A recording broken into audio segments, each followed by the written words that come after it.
Hati lembut si kuat dan si manis penolong. Di tengah hutan yang lebat dan hijau, hidup seekor beruang madu bernama Bimo. Ia dikenal lembut, rajin mencari madu, dan suka menolong hewan lain. Tak jauh dari tempatnya, hidup seekor singa bernama Raka. Ia gagah dan kuat, sering menjaga wilayahnya dari bahaya. Keduanya hidup berdampingan di hutan yang sama, menikmati kesejukan alam dan ketenangan hutan yang damai. Pada suatu hari yang cerah, Raka mengalami kesulitan saat berburu dan terjebak di dalam lumpur. Semua hewan merasa takut untuk mendekat.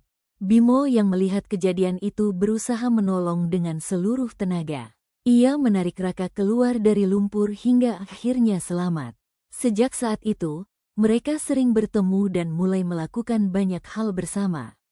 Mereka berjalan di tepi sungai, mencari makanan, dan menjaga hutan dari bahaya. Hari-hari damai itu berubah ketika mereka menemukan sarang lebah yang penuh madu.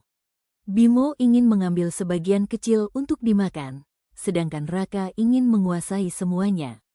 Perbedaan keinginan membuat keduanya tidak sejalan. Raka pergi menjauh dengan perasaan marah, sementara Bimo merasa sedih. Hutan yang biasanya ramai oleh langkah mereka kini terasa sepi. Beberapa hari berlalu, hingga suatu pagi sekelompok pemburu memasuki hutan. Mereka memasang jerat dan perangkap untuk menangkap hewan. Tanpa menyadari bahaya itu, Bimo berjalan di sekitar jerat. Raka yang melihat dari jauh segera berlari untuk menyelamatkannya. Kaki Raka justru terjerat, namun Bimo tidak meninggalkannya. Dengan gigitan kuat, ia memutus tali jerat dan membebaskan sahabatnya. Mereka berdua berhasil lolos dari bahaya besar itu. Beberapa hari berlalu, hingga suatu pagi sekelompok pemburu memasuki hutan. Mereka memasang jerat dan perangkap untuk menangkap hewan. Tanpa menyadari bahaya itu, Bimo berjalan di sekitar jerat. Raka yang melihat dari jauh segera berlari untuk menyelamatkannya. Kaki Raka justru terjerat, namun Bimo tidak meninggalkannya. Dengan gigitan kuat, ia memutus tali jerat dan membebaskan sahabatnya. Mereka berdua berhasil lolos dari bahaya besar itu.